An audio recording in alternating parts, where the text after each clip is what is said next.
Primera de Corintios capítulo 13, versículo 1. ¿Por qué? Porque esto nos va a dar la evidencia. Nos va a dar la evidencia que nosotros pudiéramos poseer todos los dones espirituales. Nosotros pudiéramos estar haciendo las obras más extraordinarias que cualquier ser humano pudiera hacer, ya sea en un ámbito espiritual o en un ámbito tal vez de misericordia, de generosidad, lo que sea. En cualquier ámbito nosotros pudiéramos estar haciendo las obras más excepcionales a la vista de los hombres. Pero si carecemos de amor, el apóstol Pablo dice que eso no tiene ningún valor. Por eso, en Primera de Corintios capítulo 13, versículo 1, dice el apóstol Pablo: si yo hablase en lenguas. ¿Qué cosa es el hablar en lenguas? Es un don. Si yo hablase en lenguas, ya sean humanas o ya sean angélicas, y no tengo amor, dice, vengo a ser como metal que resuena o címbalo que retiñe. Si tuviese profecía, ¿qué cosa es el don de la profecía? Pues ya lo dije, es un don. Si tuviese profecía y si entendiese todos los misterios y toda la ciencia, o sea, si tuviese el don de ciencia, y si tuviese toda la fe, o sea, si tuviese el don de fe. Hay un don de fe que más para creer, que más que es un don de fe que para creer, es un don para creer y hacer. Si tuviese el don de la fe, de tal manera que trasladase los montes, y no tengo amor, mire lo que dice: nada, léalo conmigo, nada soy. Es meramente importante. Nada soy. Y si repartiese todos mis bienes, o sea, si tuviese el don de liberalidad, de regalar, de dar, de ser alguien extremadamente generoso, si repartiese todos mis bienes para dar de comer a los pobres, y si entregase mi cuerpo, esto es ya lo más extremo, si yo entregase mi propio cuerpo en sacrificio para ser quemado, y no tengo amor, ¿qué dice? De nada me sirve. Entonces el apóstol Pablo con esto deja claro que el amor necesita tener un lugar primordial en nuestra vida. ¿Amor a quién pueden decir ustedes? ¿Amor a la naturaleza? No, en primera instancia amor a Dios. En segunda instancia amor a mi prójimo. En tercera instancia a todo, a mi familia, a todo aquello que Dios que yo puedo servirle a Dios. A la obra de Dios, al que no conoce a Dios. Amor a todo ello. Entonces, pero hoy específicamente queremos concentrarnos en la segunda manifestación, que es la manifestación del gozo. ¿Cuántos tienen gozo? ¿Ve? Poquitos trajeron gozo hoy. ¿Por qué lo dejaron en la casa? ¿Cuántos tienen gozo? No, más fuerte. ¿Cuántos tienen gozo? Amén. El gozo no es una opción. Porque vamos a ver la insistencia recurrente, y sobre todo en el Nuevo Testamento, de que el cristiano debe poseer gozo. Cuando hablo de gozo, una de las cosas que se me venía a la mente era que, y otras personas piensan que cuando uno dice debes tener gozo, lo primero que piensan es alguien que todo el tiempo debe tener una sonrisa en la cara como que si fuera el guasón. No es eso. Sí, porque específicamente hoy vamos a entender en realidad qué consiste, cuál es la esencia del gozo del Espíritu Santo. Y la percepción que tiene en un sentido el mundo del gozo o de gozo, el mundo dije, es todo aquello que tiene que ver con alegría, es todo aquello que tiene que ver con algarabía, es todo aquello que tiene que ver con fiesta.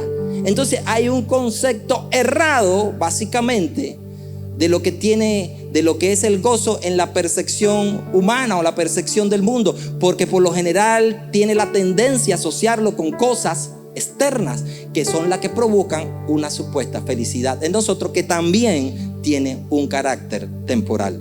Entonces la Escritura, cuando habla acerca del gozo, vamos a ver qué dice en realidad la Escritura acerca del gozo. Solo en el Nuevo Testamento lo menciona un promedio de más de 70 veces.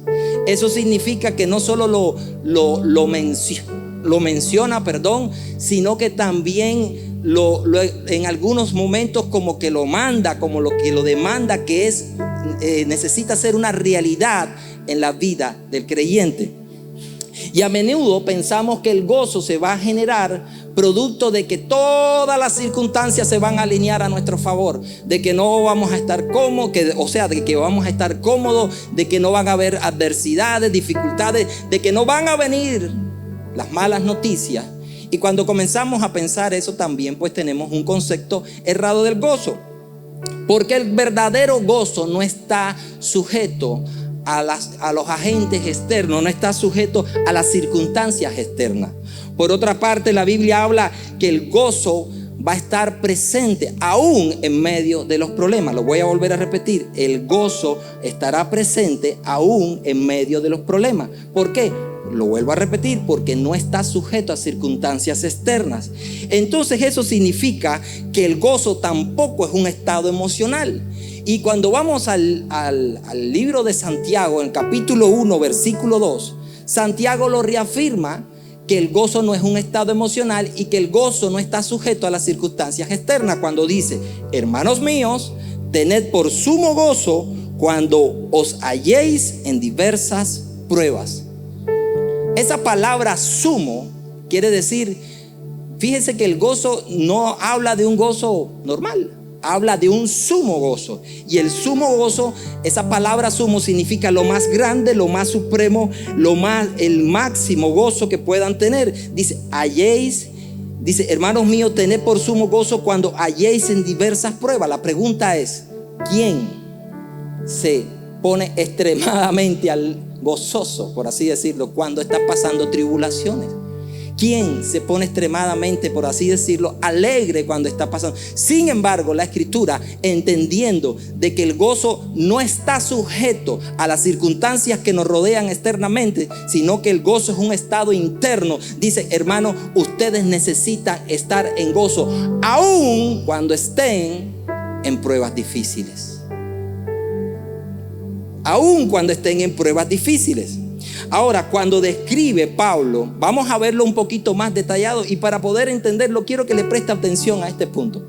Cuando el apóstol Pablo describe toda nuestra personalidad, por la cual está compuesta todo nuestro ser, en Primera de Tesalonicenses capítulo 5 versículo 23, cuando él describe toda nuestra personalidad, ahí va a dar unos puntos muy importantes. Dice: y el mismo Dios de paz os santifique por completo, y todo vuestro ser, espíritu, alma y cuerpo, sea guardado irreprensible para la venida de nuestro Señor Jesucristo. O sea, hay un tipo, el apóstol Pablo dice, todo nuestro ser está compuesto por, en el orden correcto, espíritu, alma y cuerpo. Pero cada una de esas áreas de nuestro ser tiene un tipo de satisfacción diferente, por así decirlo. Cada una de esas áreas tiene una forma de satisfacción. El cuerpo, por ejemplo, el cuerpo experimenta placer. Quiero que le preste atención, porque más adelante vamos a ver la importancia que esto en realidad tiene para poder mantener el gozo. El cuerpo experimenta placer. Y el cuerpo experimenta placer porque está sujeto a agentes, circunstancias que promueven alegría. Y esa alegría va a producir en nosotros, en nuestro cerebro hay un neurotransmisor llamado dopamina, que es el encargado de generar esa sensación de bienestar. Entonces nuestro cuerpo, la sensación de bienestar que él tiene, se llama placer. Pero también nuestra alma, ¿cómo experimenta nuestra alma satisfacción? Nuestra alma experimenta satisfacción cuando experimentamos la felicidad o cuando experimentamos la alegría. Recuérdense que en el alma están nuestras emociones, y que las emociones tienen un carácter temporal, y que esas emociones también van a estar sujetas a circunstancias favorables o a personas o a cosas que son lo que van a generar. Usted ha escuchado personas decir: ay, yo sería feliz si yo viviera en Dubái. ¿Están entendiendo? Creen que la felicidad está sujeta a cosas. Yo sería feliz si me hubiese casado con el fulano. Creen que la felicidad está sujeta a una persona. Y así sucesivamente pudiéramos describir una serie de cosas y de eventos que las personas lo asocian con la felicidad. Pero todas ellas sabemos que tienen un carácter temporal. Y en última instancia está el alma. El alma lo que experimenta, la satisfacción que experimenta el área del alma se llama gozo. Y el gozo se experimenta a través de la comunión con el Espíritu Santo.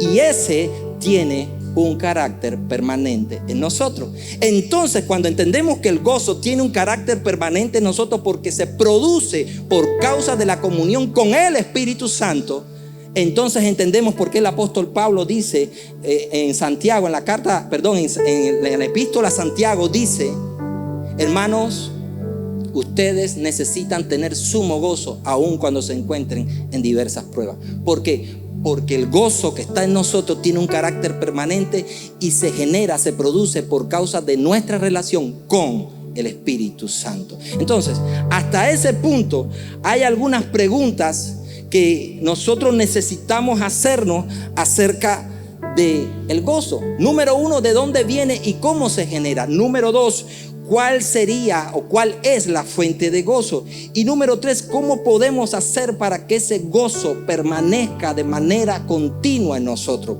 Y vamos a comenzar por la primera. Lo primero es, ¿por qué se genera y de dónde viene? Romanos capítulo 15 versículo 13 dice de la siguiente manera: y el Dios de esperanza os llene, preste atención, ¿os llene de qué? Diga conmigo, todo, más fuerte, todo gozo. Y el Dios de esperanza os llene de todo gozo y paz en el creer, para que abundéis en esperanza por el poder del Espíritu Santo. Entonces, ya aquí comenzamos a tener respuesta. El gozo proviene de Dios y es generado en nosotros por causa de la comunión con el Espíritu Santo. Pero no solamente eso, sino también nos muestra cuál debe ser la medida. ¿Y cuál debe ser la medida? Lleno de todo gozo. ¿Cómo deberíamos estar hoy? Lleno. Diga conmigo así, con tipo argentino, lleno. Así, lleno. Los argentinos dicen lleno de todo gozo. Así deberíamos estar hoy, porque ese es el ideal de Dios para con nosotros. Eso es lo que Dios está esperando. Dice, y el Dios de toda esperanza os llene de todo gozo y paz en el creer, para que abundéis en la esperanza por el poder del Espíritu Santo. ¿Qué produce en nosotros ese gozo? Va a producir una esperanza. Y esa no es una esperanza pasiva, es una esperanza activa. Es esperar, esa esperanza significa esperar con placer, esperar con expectación. ¿Qué esperamos con placer? ¿Qué esperamos? Quiero ponerle un ejemplo de qué es, cómo se genera esa esperanza con placer, esa esperanza, esa espera con expectación. No sé cuántos tuvieron la oportunidad, bueno, casi todos, de cuando eran niños, llegaba la temporada navideña, donde había navidades, donde no habían arbolitos de Navidad. ¿Qué hacían los papás? Metían los regalos debajo de la cama. ¿Ya? ¿Sí?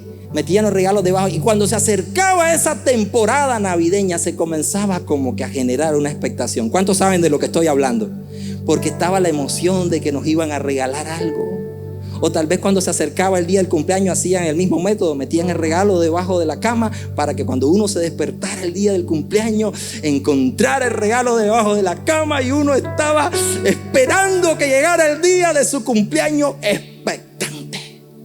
De esa misma manera el Señor quiere que esa espera, que esa esperanza que se genere en nosotros por el gozo se mantenga así, con esa misma pasión.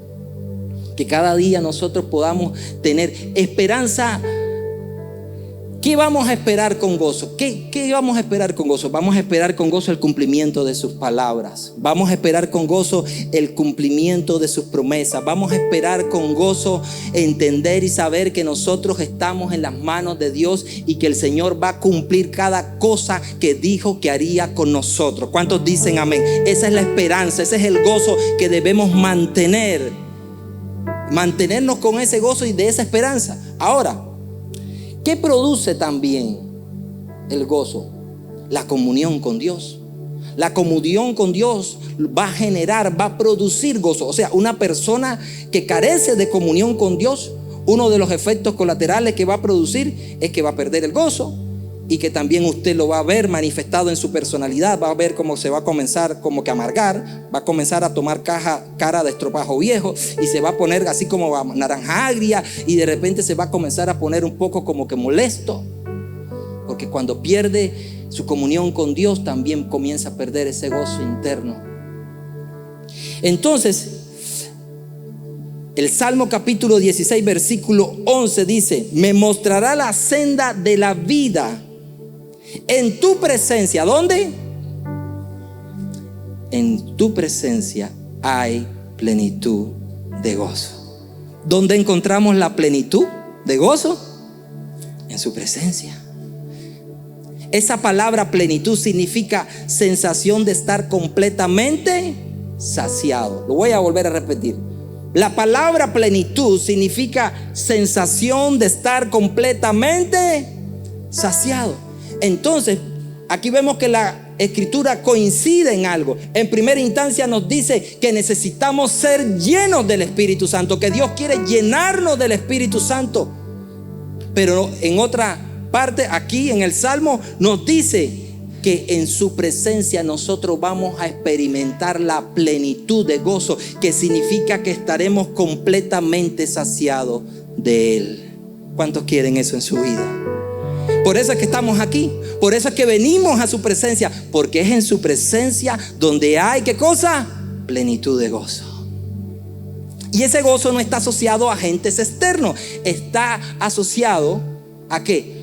A nuestra comunión con el Espíritu Santo, y va a comenzar a generar ese gozo en nosotros. Por eso, entre tanto, nosotros no conocíamos a Dios, andábamos buscando lugares, andábamos buscando personas, andábamos buscando estar metidos en una fiesta y andábamos buscando hacer otras cosas, pensando que en un sentido eso iba a generar un gozo, una alegría en nosotros. Pero hoy entendemos que es estar en su presencia donde en realidad hay plenitud de gozo. Es en su presencia donde nosotros vamos a estar completamente plenos, saciados.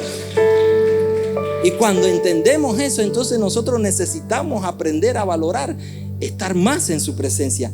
El verdadero gozo es el bienestar interno y profundo, y es un contentamiento que viene de estar en una relación espiritual continua con Dios a través de Jesucristo. Eso, ¿cómo se lo ejemplifico? Primera de Tesalonicenses capítulo 5, versículo 16. Si usted está aprendiendo, está intentando aprenderse versículos, estos son ideales porque son bien cortos. Dice, estad siempre, y en el 17 dice, orad. Esos están buenos, están bien cortitos, pero ese no es el punto. Estad siempre, oiga de nuevo la palabra siempre, estad siempre gozosos, orad sin cesar. Y aquí viene, dad gracias en todo, porque esta es la voluntad de Dios para con nosotros en Cristo Jesús. Acompáñeme rapidito, Filipenses 4:4. Regocijaos en el Señor. Ahora viene la palabra de nuevo, siempre. Otra vez os digo, regocijaos. Esa palabra siempre, que te aparece tanto en Primera de Tesalonicenses capítulo 5 versículo 16 como en Filipenses capítulo 4, es un siempre, lo digo y lo voy a volver a repetir, que no está sujeto a condiciones externas, sino internas, que se generan por causa de la comunión con el Espíritu Santo. Pero esa palabra siempre se refiere que el gozo debería ser en cada cristiano un estilo de vida. No debería ser por temporada, no deberían ser temporadas o eventos que lo aviven, sino de continuo. El gozo debería estar en nosotros por causa de que está asociado con nuestra relación con el Espíritu Santo. Y estas tres cosas de que habla el apóstol Pablo en Primera de Tesalonicenses capítulo 5, pareciera que fuera como que un poco difícil de que hoy en nuestros días nosotros pudiéramos lograrlas. El estar siempre gozosos, el orar siempre y el dar gracias a Dios por todo. ¿Por qué? Porque vivimos en un mundo donde la misma Escritura dice que la maldad irá en incremento, y esa atmósfera de maldad más de algún momento nos va a afectar a nosotros y va a hacer que eso que está ahí no se vuelva una realidad. Entonces podemos concluir que cuando el apóstol Pablo decía estar siempre gozoso, orar sin cesar o dar gracias a Dios por todo, tenía que ver porque el contexto donde vivía el apóstol Pablo era muy diferente al nuestro. Tal vez las condiciones eran mejores y entonces tal vez, estoy especulando, por eso él podía decir que hay que estar siempre gozoso. Eran más fáciles las cosas en el tiempo del apóstol Pablo. Eran más fáciles las cosas. Hoy nosotros sufrimos otros tipos. Es que el apóstol Pablo, uno se pudiera decir, no entiende nuestras tribulaciones, las cosas que a nosotros nos tocan toca pasar. Si el apóstol Pablo supiera lo que a nosotros nos tocara pasar, él no nos dijera que estuviéramos siempre. ¿Sabe qué es que te corten el internet, hermano? Esa tribulación no es jugando. Esa no es cualquier tribulación. Hay gente que prefiere que le corten un dedo, pero que no le corten el internet. Que le corten el agua, que le corten la luz, pero hermano, sin internet no vive. Ese tipo de tribulación no la experimentó Pablo. Por eso es que él dice con esa facilidad: estén siempre gozosos. Que te roben el teléfono, ese tipo de tribulación tampoco, nunca la experimentó Pablo. Se te van todos los contactos, se te van todos los selfies, se te va todo lo... ¿Cómo se llama esa cosa? Se me olvida. Se te va todo, se te va hasta la vida cuando te roban el teléfono. ¿Sabe que hace algunos años hicimos una encuesta en un colegio acerca de los teléfonos celulares, un colegio privado? Y una de las preguntas de la encuesta decía: ¿qué pasa si el teléfono se te pierde? Algunos pusieron: me muero. Me muero, dice, si se me pierde el teléfono. Ese es un tipo de tribulación que el apóstol Pablo no logró experimentar. Pero vamos a ver de qué tipo de gozo está hablando el apóstol Pablo en medio de la tribulación. ¿Estamos de acuerdo? ¿Estamos listos? Ok. Vamos a ver de qué tipo de gozo está hablando el apóstol Pablo que debe mantener y en medio de qué tipo de tribulación. Hechos capítulo 16, versículo 22. Dice la escritura: y se agolpó el pueblo contra ellos. ¿Contra quién? Contra Pablo y Silas. Y se agolpó el pueblo contra ellos, y los magistrados, rasgándole las ropas, y ordenaron azotarle con varas. Después de haberlo azotado mucho, diga conmigo mucho. ¿Cuánto le azotaron? Le azotaron mucho, lo echaron en la cárcel y mandó al carcelero que los guardase con seguridad, el cual recibió este mandato y los metió en el calabozo de más adentro y les aseguró los pies en el cepo. Pero, diga conmigo, pero a medianoche, orando Pablo y Silas, cantando himnos a Dios, y los presos lo oían. Entonces, diga conmigo ahora, entonces sobrevino de repente un gran terremoto, de tal manera que los cimientos de la cárcel se sacudían, y al instante se abrieron todas las puertas y las cadenas de todos se soltaron. La pregunta que yo me hago cuando leo esto: ¿quién, luego de que te hayan dado semejante paliza, que sepas que la gente que están afuera te están esperando porque te quieren malmatar, que te hayan metido en el último de los calabozos, el más oscuro, el más sucio, el más hediondo, y de remate que te pongan todavía un cepo en los pies, por si viene un ratón o una cucaracha no te le puedas correr? ¿Te imaginas? Y aún así, con todo eso, dice la escritura que ellos, en medio de esa circunstancia, ¿qué comenzaron a hacer? Número 1, dice, oraron. Y número 2, comenzaron a cantar himnos. ¿Quién puede hacer eso? La respuesta es: solamente alguien que tiene el gozo del Señor.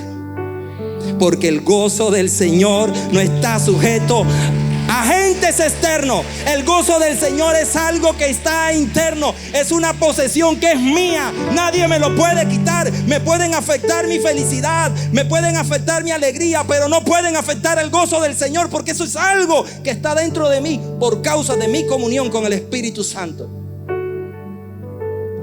Qué importante es entender que somos transformadores de ambiente y que tenemos un ambiente que portamos interior. Y ese ambiente interior que portaba Pablo y Silas cuando cayeron en esa circunstancia, adversidad, no los hizo que ellos entraran en un proceso de queja, de murmuración, sino que el ambiente interior de ellos comenzó a emanar y comenzó a transformar el ambiente exterior.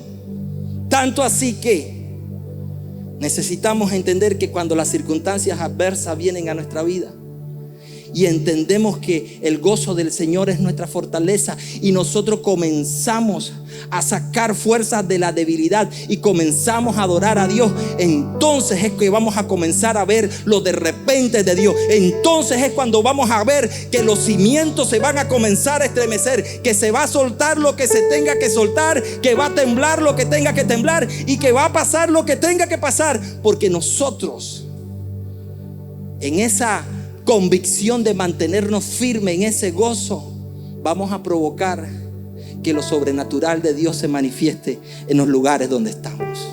Y eso fue lo que pasó. Eso fue lo que pasó. Ahora, otro ejemplo muy interesante de la Escritura, cuando hablamos de gozo, pruebas y tribulaciones, o mantener el gozo en medio de la tribulación, es el ejemplo de Habacuc. Quiero hacer una historia larga de una manera breve. Habacuc hace una oración a Dios esperando una respuesta, pero la respuesta que Dios le da no era la que Habacuc estaba esperando, porque la respuesta de Dios fue que Israel iba a ser atacado por el pueblo babilónico, iba a ser llevado cautivo, iba a ser destruido Israel, y a Habacuc como que no le gustó mucho la cosa. Pero después de Habacuc de entrar en sí, llega a una resolución y dice lo siguiente. Habacuc capítulo 3 versículo 17. Aunque la higuera no florezca, ni las vides haya fruto, aunque falte el producto del olivo, y los labrados no den mantenimiento, y las ovejas sean quitadas de la majada, y no hayan vacas en los corrales, con todo, diga conmigo, con todo, no, más fuerte, con todo, yo me alegraré en Jehová y me gozaré en el Dios de mí. ¿Qué está diciendo Habacuc? Aunque no hayan externamente las cosas que básicamente necesitamos, aunque no hayan aquellas cosas que nos generan placer, yo me voy a proponer gozarme con todo. Y ese con todo tiene que ver con lo que expliqué primero a de Tesalonicenses: espíritu, alma y cuerpo. Porque cuando el espíritu gobierna, entonces el espíritu le da orden al alma y le da orden al cuerpo. Te tienes que gozar. Por eso era que David le decía a su alma: oh alma mía, alaba a Jehová, alaba. El espíritu le da orden al alma y al cuerpo cuando el espíritu gobierna. ¿Cuántos dicen amén? Y lo que estaba diciendo Habacuc es: aunque las cosas no estén tan favorables, aunque lo que está pasando no me guste tanto, yo me voy a alegrar con todo. ¿Cuántos vinieron hoy a alegrarse con todo en el Señor? Vamos, denle un fuerte aplauso. Señor, hemos venido a pesar de que podamos tener pruebas, tribulaciones, que no estemos viendo las cosas como nos gustaría verlas. Nos proponemos en nuestro corazón gozarnos con todo en ti, con el gozo del Señor, porque es un gozo que no se genera por circunstancias externas, sino se genera por causa de la comunión con el Espíritu Santo. Ahora, pudiéramos pensar que en un sentido el gozo solo lo alcanzan aquellos que ya tienen un nivel de madurez, que tienen mucho tiempo y que entonces han madurado, y que por esa causa, o como consecuencia, entonces ellos pueden experimentar gozo en medio de las tribulaciones. Pero en Hechos capítulo 13 versículo 52 habla de unos discípulos que apenas estaban convertidos, y sin embargo mire lo que dice la escritura de ellos. Hechos capítulo 13 versículo 52. Y los discípulos estaban ¿cómo? Más fuerte, ayúdeme. ¿Cómo estaban los discípulos? Y estaban recién convertidos, estaban llenos de gozo y del Espíritu Santo. Ahora la pregunta es: esta gente estaba recién convertido, pero no solamente eso, sino que estaban entrando en un proceso donde iban a comenzar a ser perseguidos. Pero no solamente eso, acababan de expulsar a sus dos líderes, a sus dos pastores, a Pablo y a Bernabé. Entonces ellos en ese momento estaban solos, pero la escritura dice que a pesar de eso, ellos estaban llenos de gozo y del Espíritu Santo. No solamente estaban llenos de gozo, también estaban llenos del Espíritu Santo. Y le digo por qué. Porque no puedes estar lleno de gozo sin estar lleno del Espíritu Santo, y no puedes estar lleno del Espíritu Santo sin tener gozo. Ambas cosas siempre van de la mano. Y estos discípulos estaban llenos de gozo y estaban llenos del Espíritu Santo. ¿Por qué es tan importante entonces? ¿Por qué la Escritura en el Nuevo Testamento hace tanto énfasis en el gozo? Número uno, porque la ausencia de el gozo es la ruta más corta hacia el pecado. Se lo voy a volver a repetir. La ausencia de gozo es la ruta más corta hacia el pecado, en base a lo que expliqué en 1 de Tesalonicenses capítulo 5. Cuando yo dejo de experimentar el gozo que está en mi espíritu, entonces el resto de mi ser, ya sea el cuerpo o el alma, van a comenzar a intentar buscar, ¿qué cosa? Satisfacción, porque ellos también tienen satisfacción. Entonces entendemos que cuando yo dejo de experimentar el gozo, el resto de mi ser, ya sea el cuerpo o ya sea mi alma, también van a intentar buscar satisfacción, porque dejé de experimentar el gozo. Y esa satisfacción por lo general va a terminar en lo que comenzamos a hablar en Gálatas, en las obras de la carne. Y eso, lejos de acercarme a Dios, me va a alejar de ello. Entonces por eso es que es tan importante en nosotros que guardemos el gozo y que estemos siempre gozosos. ¿Qué es lo contrario al gozo? Efesios capítulo 4 versículo 31. El apóstol Pablo nos da algunos indicios que pudieran convertirse en un enemigo del gozo. Quítese de vosotros toda amargura, enojo, ira, gritería, maledicencia y toda malicia. Después en Hebreos capítulo 12 versículo 15 dice de la siguiente manera: mirad bien que no sea que alguno deje de alcanzar la gracia de Dios, brotando alguna raíz de amargura y os estorbe, porque ella o por ella muchos se han contaminado. O sea, la amargura no solamente te va a hacer que tú pierdas ese gozo. El resentimiento, la falta de perdón y sobre todo el pecado, que ya lo voy a mencionar, van a hacer que tú pierdas el gozo. No tiene un efecto solamente personal, sino que también tiene un efecto contaminante, porque por eso lo dice en Hebreo. Dice: no sea que os estorbe, y por ella, por esa amargura, muchos fueron contaminados. Tiene un efecto contaminante la amargura. No solo está amargada la persona, sino que muchas veces tiende a amargar a los otros. Es un enemigo. Entonces, ¿qué puede hacer que pierda el gozo? Ya lo mencioné, se llama pecado. Lo que puede hacer que pierdas el gozo se llama el pecado. ¿Por qué? Porque va a estorbar tu comunión con Dios, va a entorpecer tu relación con el Espíritu Santo. Por eso es que David en el Salmo 51, cuando él peca, escuche sus palabras, escuche lo que David pide cuando él peca. David dice lo siguiente: vuélveme el gozo de tu salvación y un espíritu noble me sustente. ¿Qué es el gozo de la salvación? Es el gozo que nosotros recibimos cuando conocimos a Cristo. Es el gozo de saber que hemos sido salvados. Es el gozo de saber que ahora Dios es mi Padre y que ahora ya no hay ninguna condenación. Ese gozo se pierde cuando yo peco. Mi relación con Dios se ve fracturada por contristo al Espíritu Santo. Por eso que David, cuando peca, su clamor es: vuélveme el gozo de tu salvación. Quiero volver a ese estado. Quiero volver a ese lugar de deleite. Quiero volver a ese lugar de plenitud. Vuélveme a ese lugar donde nunca debía haber salido. ¿Por qué se lo pide a Dios? Pues lógicamente porque si Dios no se lo quitó, ¿por qué se lo pide? Pues porque Dios es la fuente del gozo. Por eso se lo pide a Dios.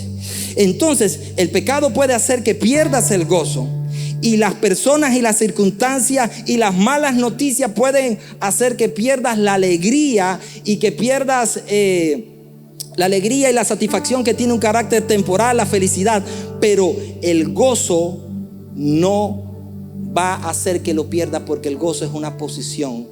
O sea, las personas, las circunstancias, las malas noticias van a poder generar en ti que pierdas la felicidad que tiene un carácter temporal, pero no van a hacer que pierdas el gozo, porque el gozo es una posición interna.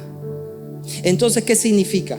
Si usted quiere saber qué tan lleno de gozo está una persona, mire sus reacciones y no sus acciones.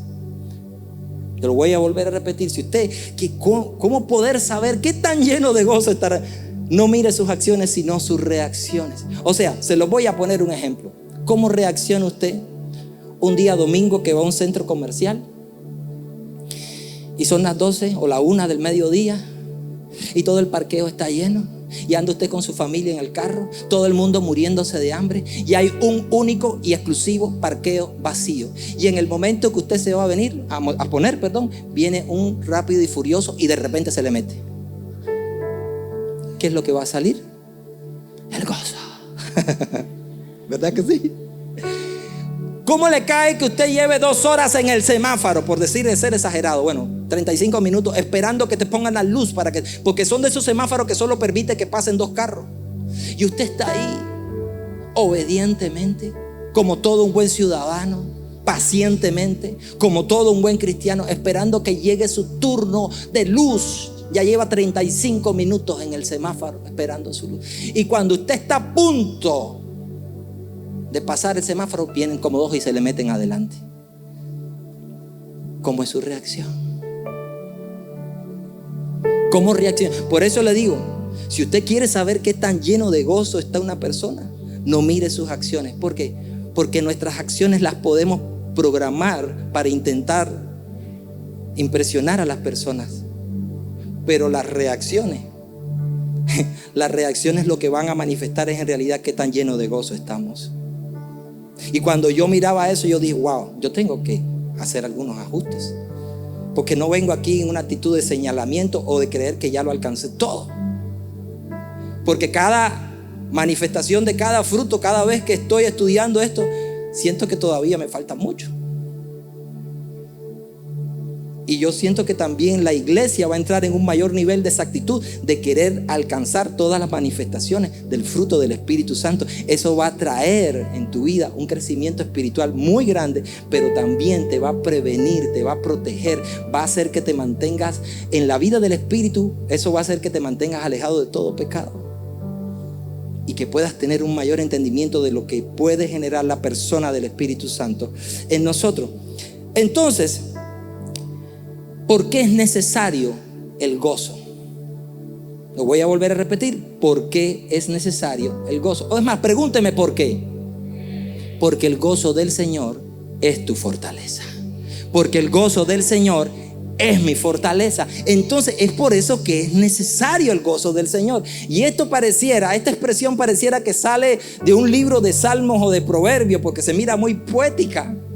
Pero en realidad sale en uno de los momentos más difíciles de la vida del pueblo de Israel, donde todos los muros cayeron y donde Dios levanta un líder, un hombre que es capaz de ir a restaurarlo. Pero en un momento, estoy haciendo una historia larga, corta, pero en un momento, ya cuando los muros estaban casi construidos, ellos se reúnen y comienzan a leer la palabra.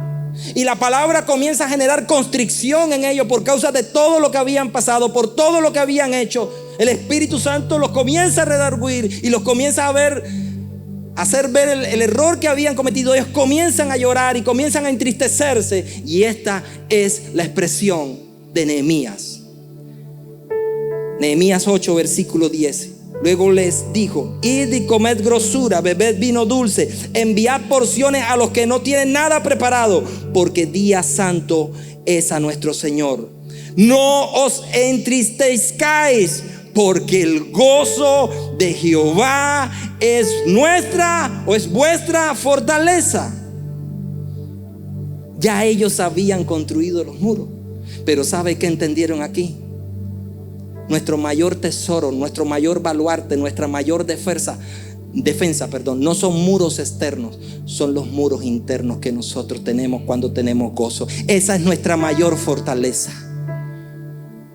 Tu mayor fortaleza es poder mantenerte en gozo aún en medio de la adversidad y en la dificultad.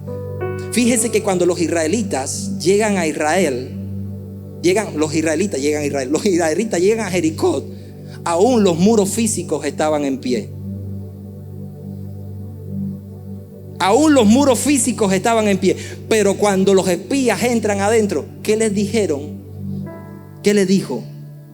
Rad, aquí ya todo el mundo ha desfallecido en su corazón por causa del temor a ustedes.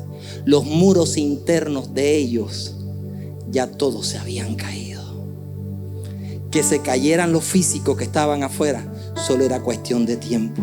Por eso el gozo del Señor es mi fortaleza. El gozo del Señor va a ser lo que te va a mantener firme. No son muros lo que te va a defender, no son cosas lo que te va a mantener en pie. Será el gozo del Señor.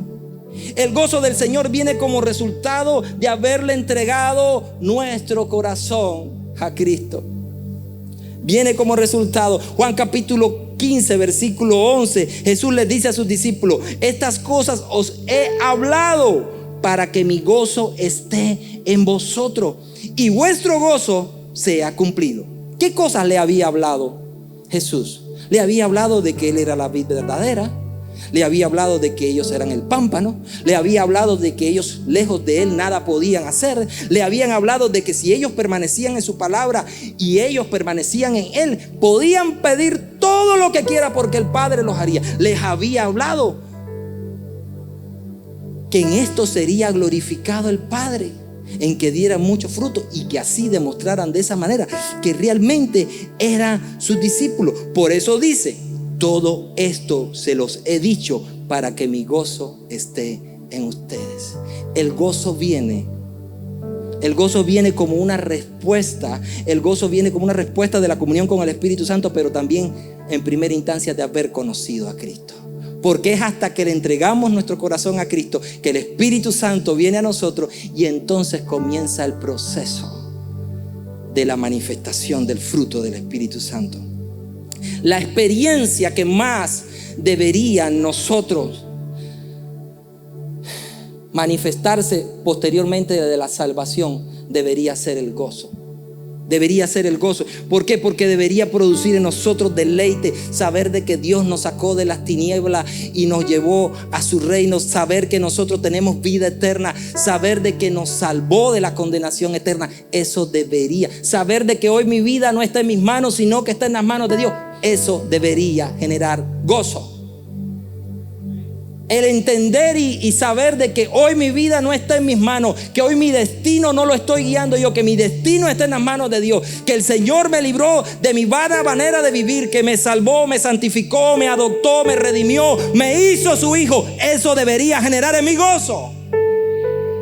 Eso debería generar gozo. Por eso digo que el gozo se genera por causa de haber conocido a Cristo. Y debería, después de la salvación, ser una experiencia continua en nosotros. El gozo es el más grande, es lo más grande que puede experimentar una persona. El gozo más grande que puede experimentar una persona es saber que su nombre está escrito en el libro de la vida.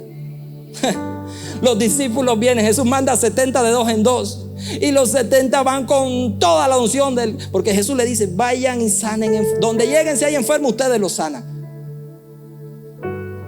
Hagan lo que tengan que hacer. Ustedes llevan la unción, ustedes llevan la comisión, y anuncien que el reino de los cielos se ha acercado. Y vienen los 70 contentos y dicen: maestro, si viera, se lo leo. Lucas capítulo 10, 17. Y volvieron los 70 con gozo diciendo: Señor, aún los demonios se sujetan en tu nombre. Vieron lo sobrenatural de Dios manifestarse en toda la dimensión posible. Y Jesús les responde: pero no os regocijéis de que los espíritus se sujetan, sino regocijaos de que vuestros nombres están escritos en el cielo. Si hay una causa por la cual hoy el gozo del Señor debe permanecer en tu vida y en mi vida, es el saber que hoy mi nombre y tu nombre están escritos en el reino de los cielos, y que no hay nada que pueda cambiar esa realidad. Eso debería ser de perpetuo en nosotros. Hay un gozo inefable.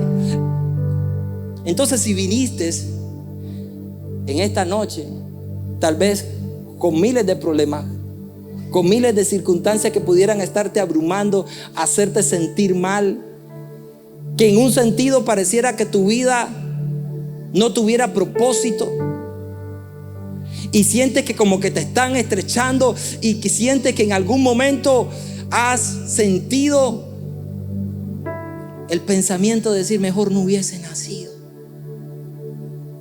hoy hay una salida para ti. Hoy todo aquello que tiene una apariencia de desgracia se puede convertir en una bendición cuando tú le das la oportunidad a Cristo de que entre en tu vida, y que eso que hoy es tristeza, que solo ha generado herida, que solo ha generado confusión, se convierta en una fe que pueda creer y que pueda poner sus ojos en Cristo, el autor y el consumador de la fe, para que de continuo tu vida, la Escritura dice, el que cree en mí, de su interior, ¿de dónde va a salir? Diga conmigo, de mi interior. El que cree en mí, de su interior correrán ríos de agua viva. Vas a dejar de estar seco. Vas a dejar de estar amargado. ¿Por qué? Porque de tu interior, de tu comunión con el Espíritu Santo, van a comenzar a emanar los ríos. Los ríos que vienen de Dios, los ríos que generan vida, los ríos que restauran, los ríos que te mantienen vivo. Entonces tal vez tú viniste esta noche y tú dices, yo quiero la vida de Dios en mí. No quiero continuar buscando alegría en lugares que después que estoy ahí, participo de ello, se genera un vacío más grande. Después que estoy en lugares y voy y participo en fiestas, en esto, en aquello, busco personas, compro cosas porque siento satisfacción al comprar, y hago esto y hago lo otro, pero al final, cuando todo pasa, cuando pasa la emoción, me doy cuenta que el vacío en mi corazón es más profundo que el que tenía antes. Y si se pregunta por qué, yo se lo voy a decir: porque solamente Cristo puede saciar la eternidad de tu corazón. Ese vacío de eternidad que hay en tu corazón, solamente Cristo lo puede saciar. Ese deseo de poderte sentir pleno, como decía, solamente lo puede dar Cristo. No una religión, no una iglesia, solamente la persona de Cristo.